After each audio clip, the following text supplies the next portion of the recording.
Brought to you by Candid. Candid dusting powder, 4 skin problems का एक expert solution. Candid dusting powder, हटा खुजली, लगा कैंडिड।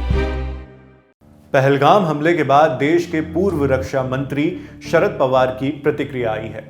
उन्होंने कहा है कि कश्मीर में आतंकवाद को खत्म करने के केंद्र सरकार के दावों के बावजूद यह आतंकवादी हमला हुआ, जिससे सुरक्षा खामियां उजागर हो गई हैं। पवार का कहना है कि सरकार को भविष्य में और ज्यादा सावधान रहने की जरूरत है।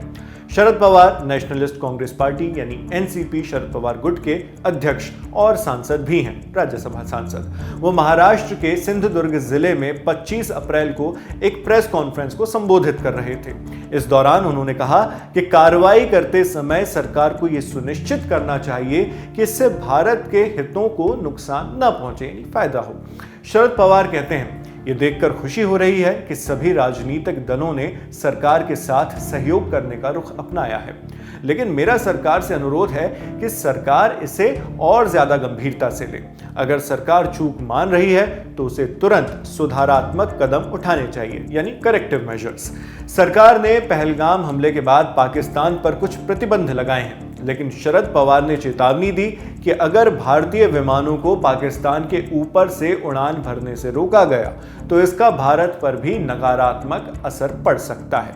इंडिया टुडे के इनपुट के मुताबिक उन्होंने कहा, अगर आप फैसला लेते हैं कि उनके विमान हमारे क्षेत्र में प्रवेश नहीं करेंगे तो वो भी फैसला लेंगे कि हमारे विमान उनके इलाके में ना जाएं।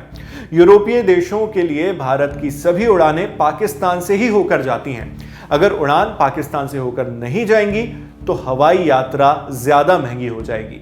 इंडियन एक्सप्रेस की खबर के मुताबिक शरद पवार से जब सवाल किया गया कि आतंकवादियों ने हिंदू पर्यटकों को निशाना बनाया तो उन्होंने कहा, ऐसा कहा जा रहा है कि आतंकवादियों ने पर्यटकों को हिंदू होने के कारण मार डाला। मुझे नहीं पता कि यह सच है या नहीं।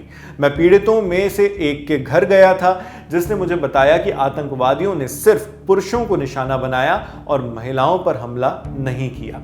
शरद पवार के हालिया बयान के बारे में महाराष्ट्र के मुख्यमंत्री देवेंद्र फडणवीस से सवाल पूछा गया।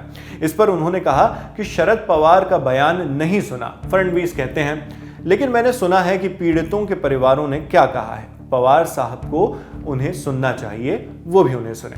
इससे पहले पहलगाम हमले के बाद केंद्र सरकार ने सर्वदलीय बैठक बुलाई थी। एनसीपी ने इसमें शामिल होने के लिए पार्टी की लोकसभा नेता सुप्रिया सुले को भेजा था। इस दौरान जब हम ये वीडियो शूट कर रहे हैं तब भी पहलगाम हमले को लेकर भारत सरकार की कार्रवाई जारी है। लगातार मामले में अपडेट्स आ रहे हैं। पाकिस्तान भी कुछ फैसले ले रहा है। मामला कहां तक पहुंचेगा ये हर कोई जानना चाहता है, इसलिए इससे जुड़ी सारी खबरें हम आप तक लगातार पहुंचाते रहेंगे और पहुंचा रहे हैं।